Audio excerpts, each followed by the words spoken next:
A very good morning. Can everybody hear me clearly? Thank you. I've been to this very same event last year. It was held at this very Intercontinental Grand, if I'm not wrong. And I saw probably half the crowd. So this year, it's really great to see that the crowd has doubled. And that's a fantastic sign for Fortinet. And again, I'd like to thank you for your support. Well, my name is Mattew Kwan. I'm the Solutions Director for Fortinet in APAC, based out of Singapore. And today, I'd like to bring you two key topics: GDPR compliance and blockchain adoption need for a fabric-based security. Now, out of these two topics, one is about compliance, and the other about new technology that's taken the world by storm. And how can security play an active role in keeping you compliant and also leverage on this key technology called blockchain ledger, which I realized was a more common terminology used in Korea, to your advantage and to disrupt and to join the disruption train in the economy in your industry. Now, GDPR, General Data Protection Regulation, it came from the European Union. Well, you may think, that's thousands of miles away. How it's going to impact Korea, right, if you're running a business here? But if you do have business transactions or dealings with any European Union companies or individual that you maintain some form of data or information in your organization, you are subjected to regulation. So you're not free from that regulation. And of course, it's not my objective today to go through every single piece of regulation and say and tell you how you're going to get yourself compliant. But I would like to look at more of those regulations where security can play a key role in helping you to ensure compliance. Now, let's take a look at one of the key aspects of GDPR. We all know that it will come into force on 28 May 2018. And we'd like to explore what are the consequences, right? What will I be in for if there is a violation?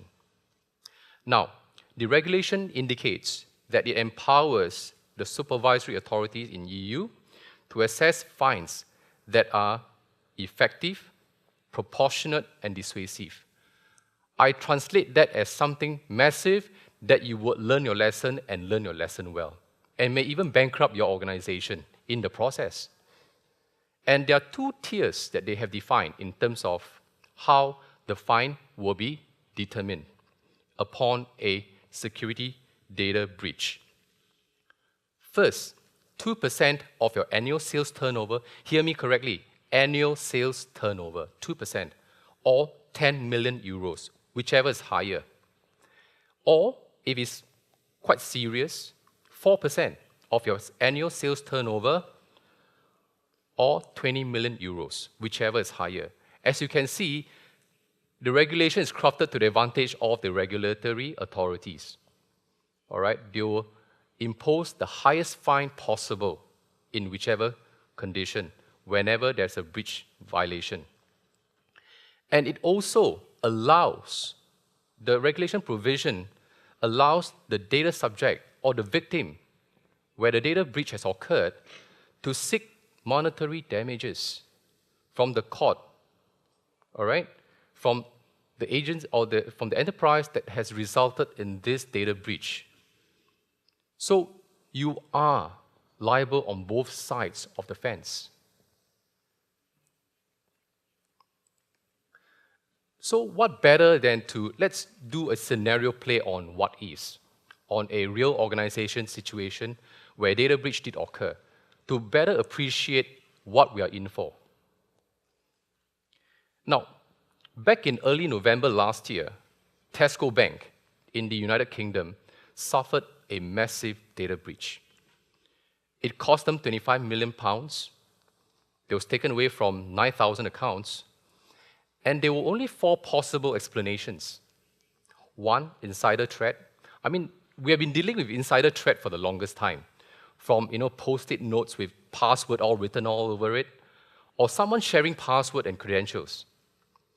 Mobile apps, where the code written to drive this mobile app have actually vulnerabilities where the hackers can capitalize on to gain access into your network. Insufficient internal processes, especially in regard to security, where again it creates opportunity for the hackers to gain access into your organization and exfiltrate data. The fourth, breach that occur through a third party. Now, we all know we work in a very collaborative world within the enterprise. We have suppliers with third-party business partners that have access into our organization via the network. And if they become the weak link and have gaps, again, the hackers will be able to gain access to your network. Now, you may think $25 million, that's a lot of money for a company per se. But if had GDPR been enforced when this breach occurred, it's not just 25 million pounds anymore.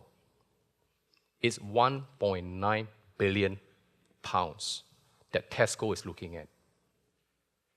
With that sort of amount, it could easily break a lot of companies. All right? But fortunately for Tesco, GDPR is not enforced yet, and they got away with it. But who knows in the future?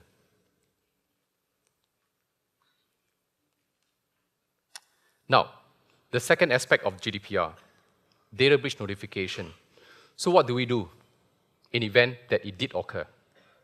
So let's define what data breach is, all right? It's a breach of security leading to the accidental or unlawful destruction, loss, alteration, unauthorized disclosure, access, or personal data that's been transmitted, stored, or otherwise processed in an unlawful and damaging manner.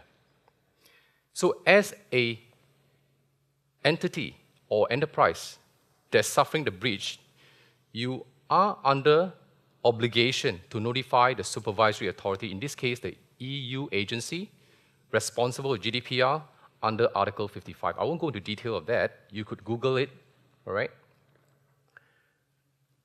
And the second aspect, the notification must be provided without any form of undue delay in 72 hours or 3 days after you have become aware of that breach that occurred in your organization. But however, there is a particular get-out-of-jail-free card or clause that you can actually prevent yourself from all these liabilities. Only if the personal data breach is unlikely, you think, or the authorities would think or conclude to result in any form of risk to the rights and freedoms of that person or entity that's involved in that breach. But you know what? It's unlikely. If a hacker were to gain access in the organization, exfiltrate a whole lot of valuable data, they're going to do something about it that would enable them to profit from it. So let's not rely on this get-out-of-jail-free card and think that you're going to get away with it. It's unlikely.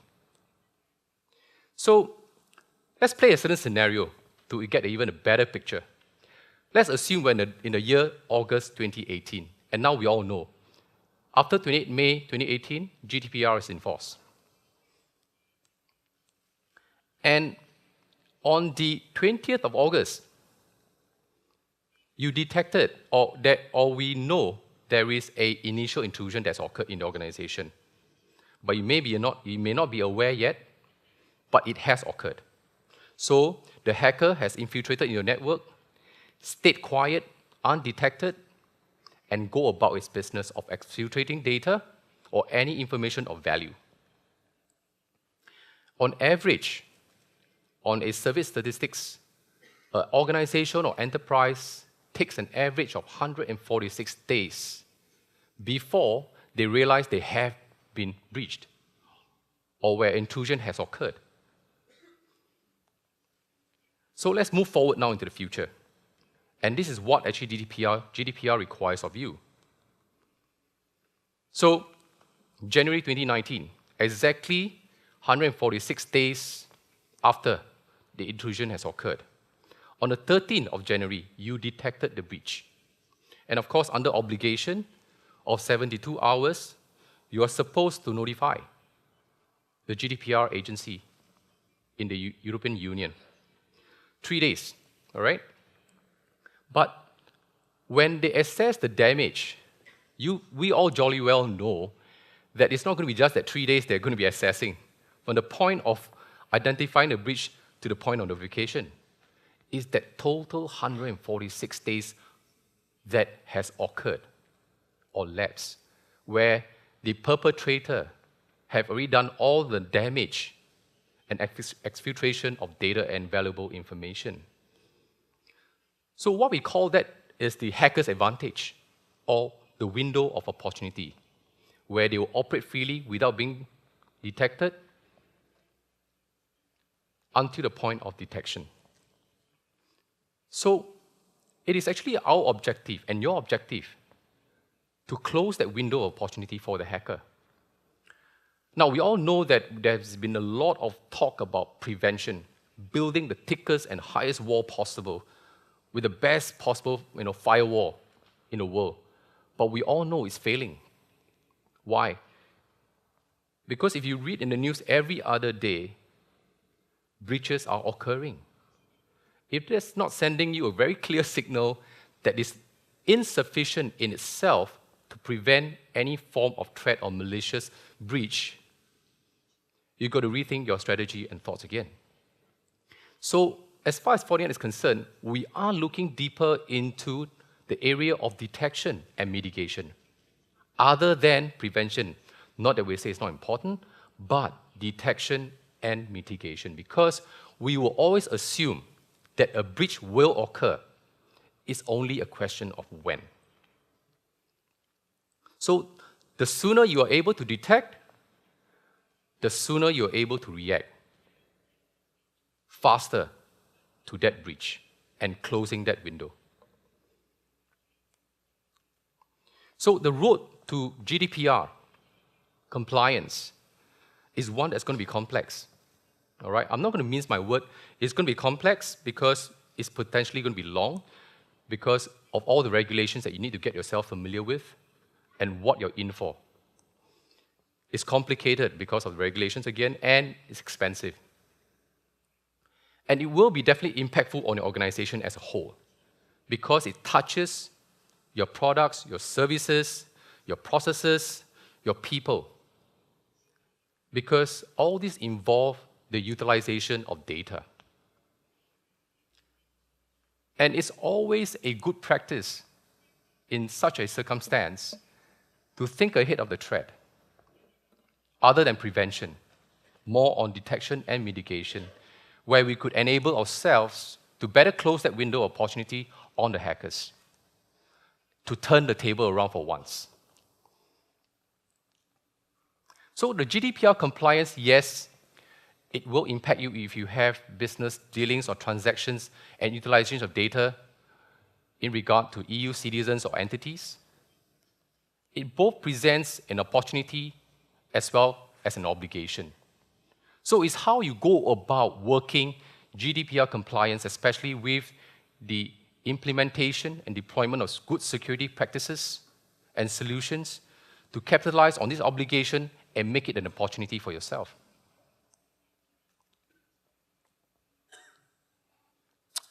Now with this, let me take a quick short water break and I'll be back for my second topic, which is blockchain or distributed ledger technology.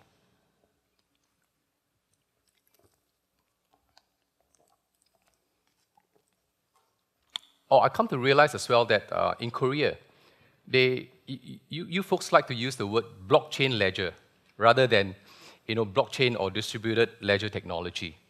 I'll try and utilize that terminology so it's more familiar for you as well.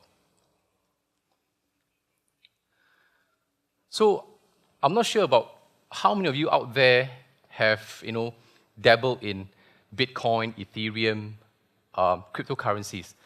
Okay, I know that the light's very bright, but can I have a show of hands? How many of you have transacted in Bitcoin? Can I have a show of hands? I know it's a bit bright. No hands? No one? Okay. Well, I have, all right? I have transacted in Bitcoin. And I bought Bitcoin when it was about 600 US dollars for one. And when it rose to about 1,250 US dollars, honestly, I was a bit on the jittery side because it has doubled, more than doubled, more than 100% returns. There are not many investments that I make that gives me 100% return. And this is one of those rare ones. And I sold every single one of the Bitcoin. And as of today, it has run up to, at one point, 6,000 US dollars for one Bitcoin. That is 10 times of what I paid for. Not too long ago, just about 1.5 years back. I've not seen any form of investment or speculation, you call it, that gave me that sort of returns. But you start to wonder, why that sort of run up? Why the meteoric rise in price? And as you can see, the Bitcoin market, the market capitalization, is worth 94 billion US dollars. There are not many companies in the world even that's worth that much. One of the attributes why it has such a high price, or attribution to it, is because there can only be 21 million Bitcoins that are mined. You can't have any more. 21 million and that's it. And as of today, we have already mined 16 million Bitcoins. We all know when commodities are short in supply and demand is high, prices go up, especially if it's limited. You can't have any more of those. Just like gold, all right? If it's limited in supply, it goes up. The same thing for cryptocurrency like Bitcoin. But if we make a comparison with the hard currency or fiat currency that we use on a daily basis, like the Korean won or the US dollars, now, those are actually regulated by central bodies, like the monetary authorities or the government, where they actually print the money. But for Bitcoin, it is not the case. It is not governed by any central authorities. It is, in fact, managed by a peer-to-peer network, utilizing blockchain as the underlying technology and cryptography to drive the sort of immutability in its transaction and its usage. So these are the key fundamentals between the two sort of currencies. But what we're here to talk about today is not the Bitcoin. It's the technology that really drives it, which is blockchain.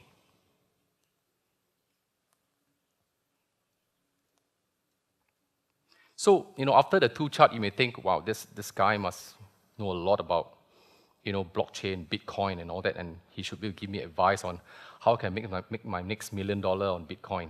I'm sorry. I took the boat, I went up too early, and I'm still waiting for the next opportunity. But I'm definitely enthusiastic because the technology is of huge interest to me. And so we can see from the last 1.5 years or so, a lot of countries in the region, be it government, enterprises, have taken up huge interest. In fact, in Korea, the government is beginning to form consortiums among the banks and the financial institutions to start exploring how they can utilize blockchain to drive efficiency within the system itself and to drive down cost. And for enterprises, I was reading about Samsung, the IT division of Samsung, LG. They are also exploring the utilization of blockchain in the area of shipping, manufacturing, healthcare. So it is slowly taking foothold in many industries during this exploratory stage.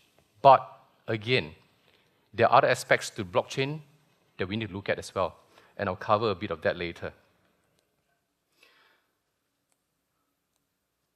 So with blockchain, Again, you can't avoid it. You definitely talk about Bitcoin, Ethereum, and finally, distributed ledger. How it actually come about? How does it work? Of course, blockchain started to gain prominence when a paper written by a particular gentleman called Satoshi Nakamoto back in October 2008. That was just before the financial meltdown, the subprime, incident in the US. That paper gave light to the utilization of a e-currency, which is Bitcoin in what we know today, utilizing blockchain. And that's how it all started.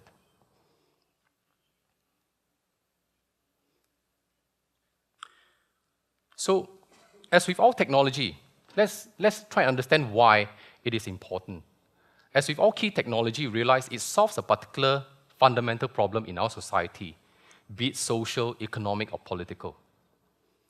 The technology has to solve fundamental problem where it permeates almost every day of our lives. So I'm not going to go too far back, in terms of like how we invented the wheel and we have cars and all that. But let's start with press printing. So what problem is it trying to solve? Knowledge gap. Why? Because before printing, anyone who owns a book has that knowledge and power. It's not easy to transfer knowledge because it involves replication and it's a very tedious exercise. But with printing, knowledge becomes easier to communicate to a greater mass. So press printing solves knowledge gap issues. The steam engine, or the engine, as we know, drives the Industrial Revolution. We rely less on manual labor, productivity increases, all right, and we enjoy better quality and higher quality of life. So it solves the power gap. Then let's move a bit further up into the future. We have the internet. It started way back in the 50s, right, where only a few organizations would have their own little proprietary network, all right, and they run all this communication, facilitating data exchange and all that. But as we progress, we realize the internet and the World Wide Web truly solves a time and distance gap. Because no longer have we got to worry what time is it, how far we are to communicate and collaborate. It makes the whole entire planet a whole lot smaller as with what we know today. Would we have been able to imagine that today we will have, all these online web portals, online shopping, mobile apps? It was unimaginable, 50 years ago, but it is here today. So we come to blockchain technology. You'll be thinking, so what problem are we trying to solve here? One of trust. You may ask, why?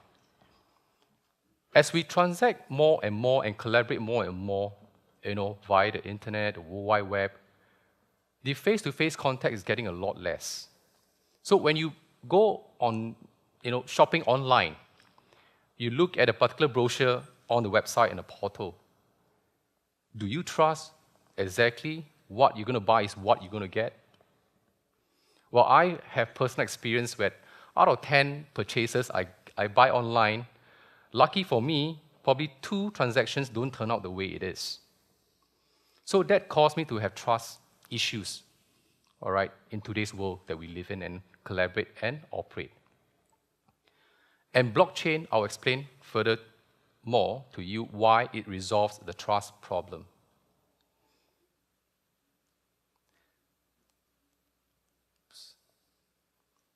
So, as with all technology, we realize it disrupts.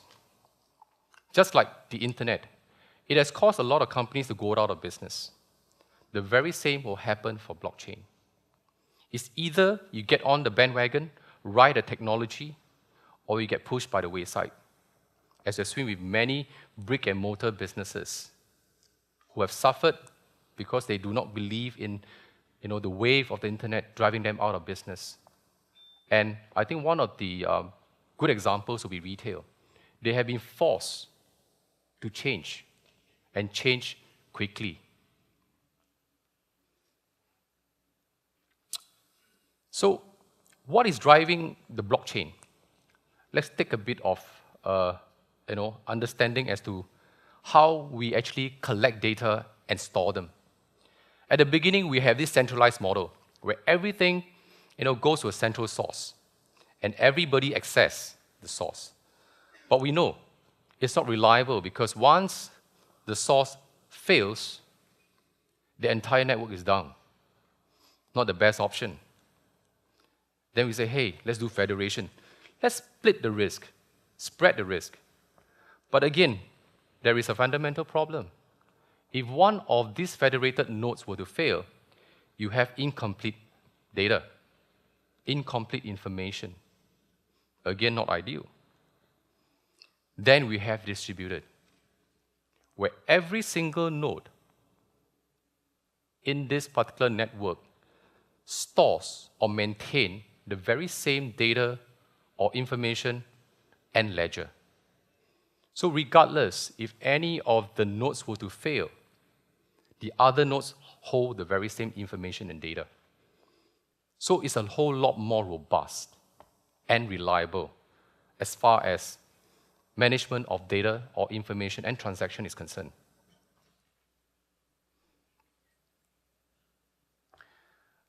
Now, I'll just do a quick explanation as to how this blockchain operates in a very simple way. And this is a chart I've taken off from PwC. All right? So, for example, someone requests a transaction, all right, to sell something, or to move an asset, or to transfer some money from one country to another. So what they do is they send this request to the peer-to-peer network, where all the participating nodes are also users of this blockchain. What they'll do is they will validate, all right? All the nodes will validate the transaction on the user status and based on known algorithms to check whether if he's a valid user, if he has sufficient asset or money to conduct the transfer, before allowing the transaction to move on. Now, once the consensus among the node, you can set the consensus to 51%, 80%, it's up to you. All right? When you run the blockchain, you can control that element. Once the consensus is reached and the transaction is verified that it can take place. Now again, like I've said, it can involve any cryptocurrency, contracts, records, or anything or asset that's of value. It can be a car. It can be a bottle of wine. Once that's verified, the transaction will be combined with other earlier transactions utilizing cryptography. If you're familiar with this SHA or SHA-256 cryptography algorithm, it is written onto the blockchain. Now, I'd like you to remember this particular thing. When it's written onto the blockchain, the transaction, it is immutable. It is secure. You cannot reverse a transaction anymore unless you create another transaction to reverse the process. Else, you cannot actually go into the blockchain and make changes. You can only create more transactions along the sequence of blockchain. And of course, when the transaction is complete, the end users will be notified that the transaction has taken place and is written onto the blockchain right now. So that's how, in a very simple way, the blockchain operates. So let's ask ourselves the question, yes, it's great, it's reliable, it's immutable, it's secure, but that's on the blockchain when the transaction is written on it. We often, focus on a tree and we forget about the entire forest. There are, of course, security concerns because the blockchain, like any other technology, sits on network, infrastructure, your servers that runs your application and storage, your endpoints that maintains your e-wallets. All this still require security to be in place. Because remember, only the transactions written in an encrypted form onto the blockchain is secure. Nothing more. So anything that runs on top of the blockchain, you need to secure. So let's look at some of the key drivers. Why the government, the enterprises are spending so much time and effort exploring this piece of technology? Because it drives high-quality data with the fact that it's complete, consistent, timely, accurate, always available. And the fact that the blockchain doesn't have a central point of failure, it's able to withstand all this malicious attack, it is deemed to be more durable, reliable, and definitely have better longevity compared to other models. And the fact that when you have consensus-driven process, you have better integrity, as compared to relying on a single third party, if fraudulent, is of no good as well. So consensus drives the sort of integrity that you want in any form of transaction to ensure that you are protected and that the transaction is secured. And with every participating node having copies of that ledger, of that transaction data, there is transparency.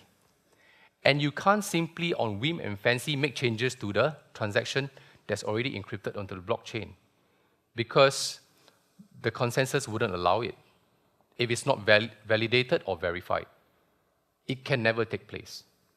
So now I hope you begin to see why the level of trust is beginning to rise as well. Because you can't, as a single entity, make changes. You must have consensus on a majority basis. And there's more. When we take out all these third-party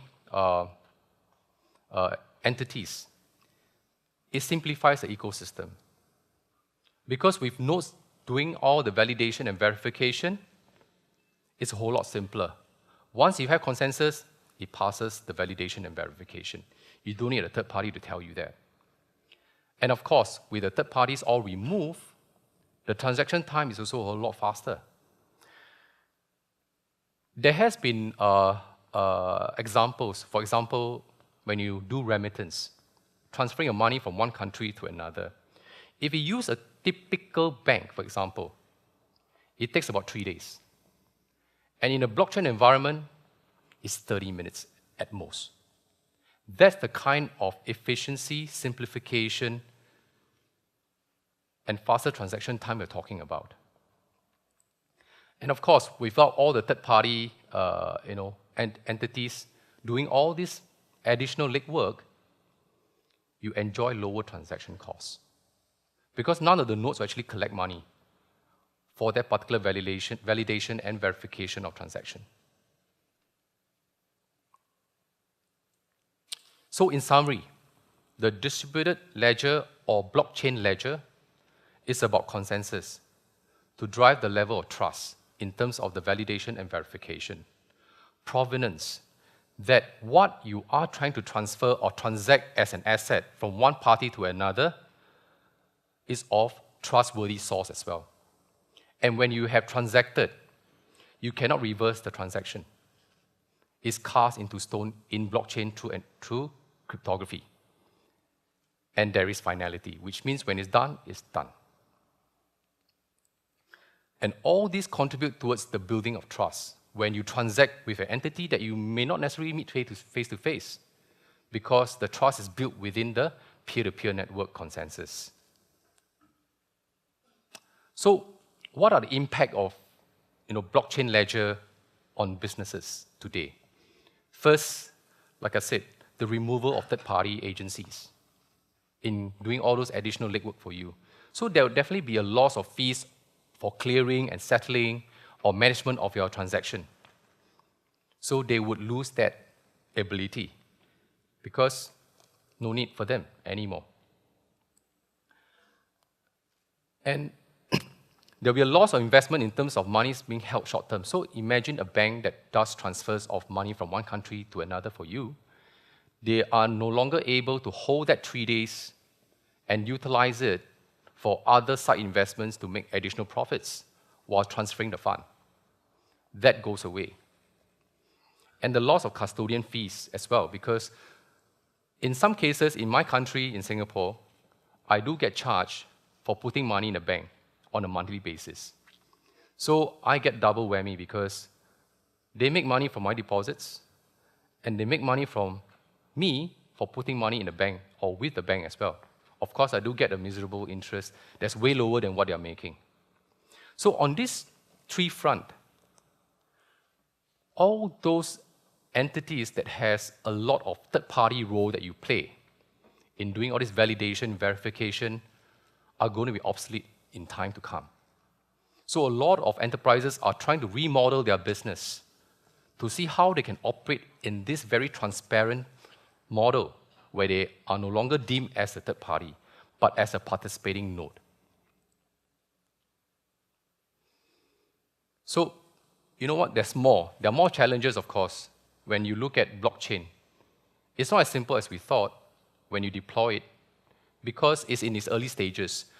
Some of the analysts or experts classify the current state of blockchain is like, World Wide Web 1.5 or Internet 1.5.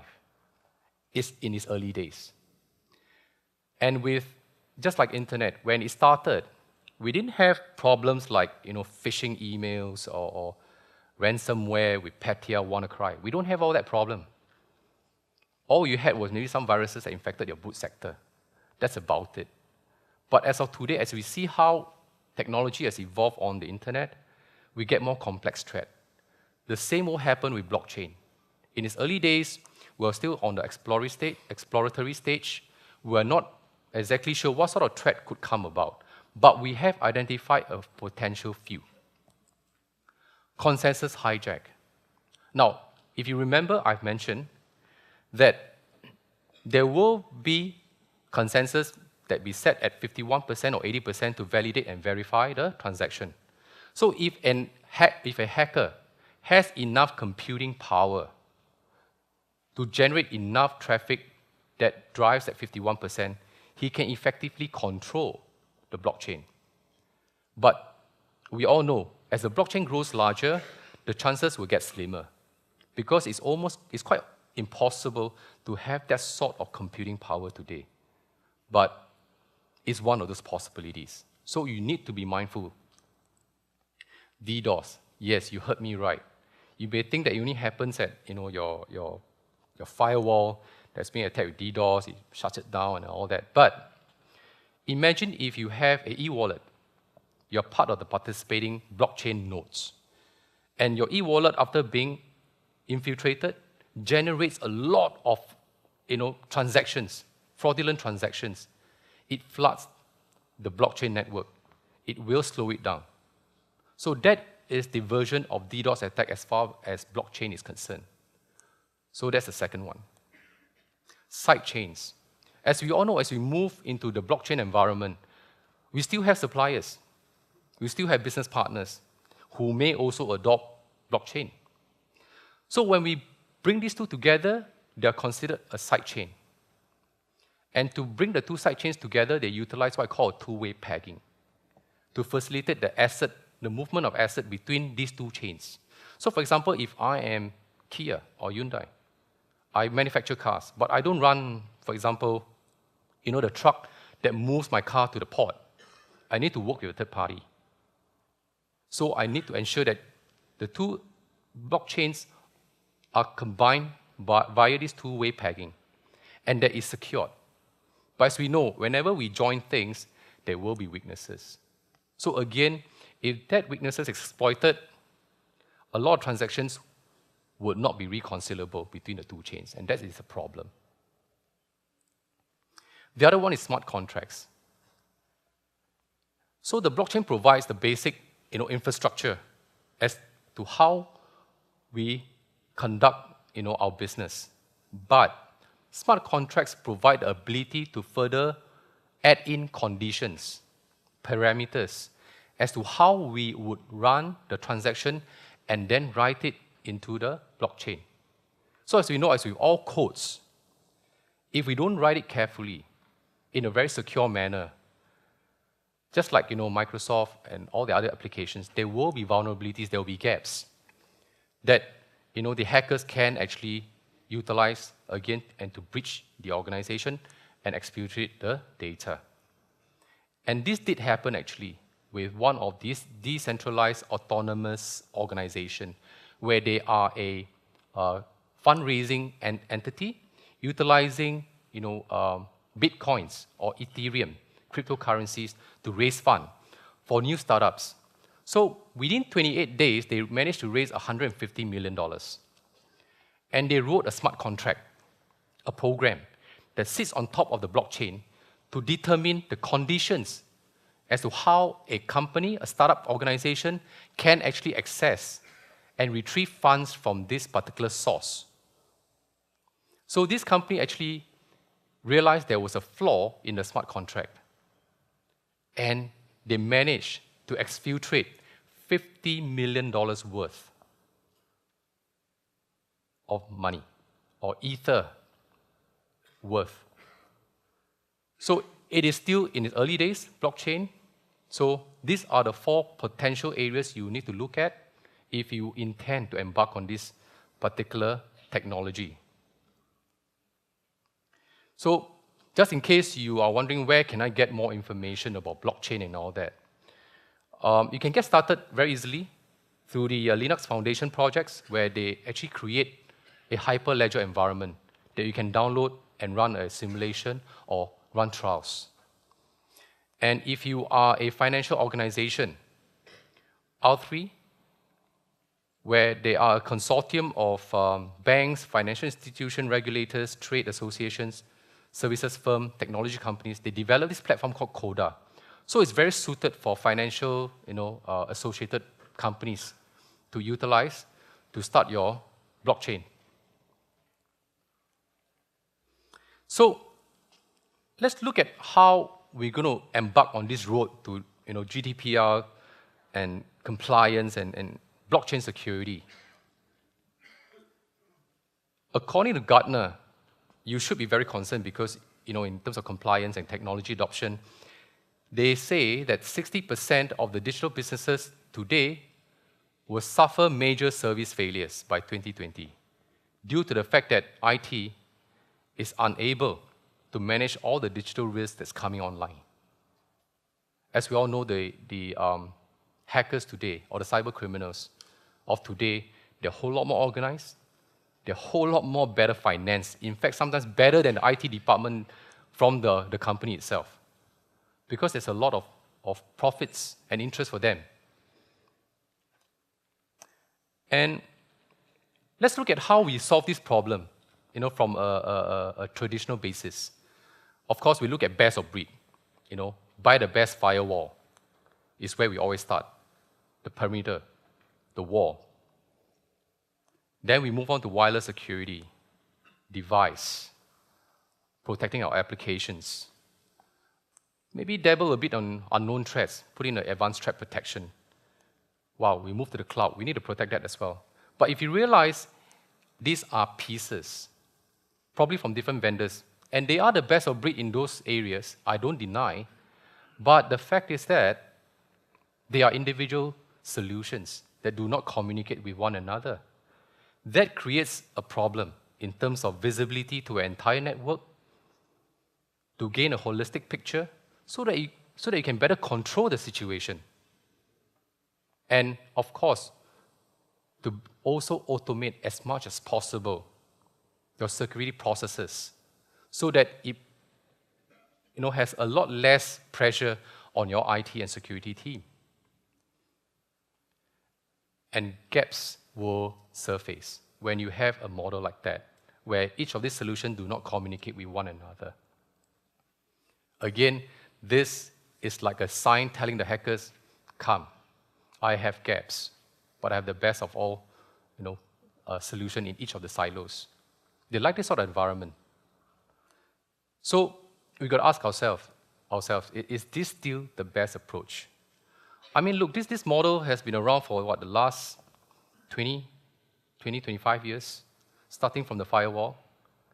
Are we still trying to, flog an old horse to solve current and new problems. With new technologies like blockchain, for example, we don't know. We're stepping into a little bit of the unknown, trying to use old tools to solve new and unknown problems in security. So what we're propagating at Fortinet is to move on to a fabric approach, where every single security element communicates seamlessly, from your access to advanced threat, to your perimeter firewall, to your application, to your cloud. They share the same platform, and they communicate seamlessly the intelligence, information, and threats. And this further enhanced through security operations that also operate seamlessly with all the other security elements within your fabric. Of course, we're not saying that Fortinet provides every single possible security solution under the sun. We do provide partner APIs to operate with other security solutions that you already might have in place in your company. And you might say, wow, is that really possible? As you have seen in the presenter's last charts, these solutions are supported by real products and appliances and solutions. We're not selling you hot air here. These are real applications and appliances that you can deploy today. And these are just a little bit more of what we have shown you earlier in terms of the partnerships that we have with our open APIs. So you can be assured that we're not going in to totally replace all your security solutions from day one, but to work with you on a progressive basis. And more importantly, every appliance or solution you deploy today is only as good as it is today. Why? Because if it's not supported by world-class threat intelligence and analysis, providing you that very update and threat signatures or virus signatures that you need for tomorrow, is of no good. So FortiGuard is our threat intelligence analysis agency that provides you that threat intelligence and updates that you require to ensure that you're always up to date and ready to tackle any threat that might come along the way. And these are some of the collaborations we have with, be it government agencies, certification authorities, key technology partners like Microsoft, Styx, Taxi, and of course, you can see in there, we work with KISA as well, very closely in terms of threat intelligence. And with that, I thank you very much. That's the end of my presentation. If you have any questions, I'll be around. Do come and approach me, and I'll be more than happy to engage with you, all right, in the conversation for blockchain and GDPR. Thank you very much.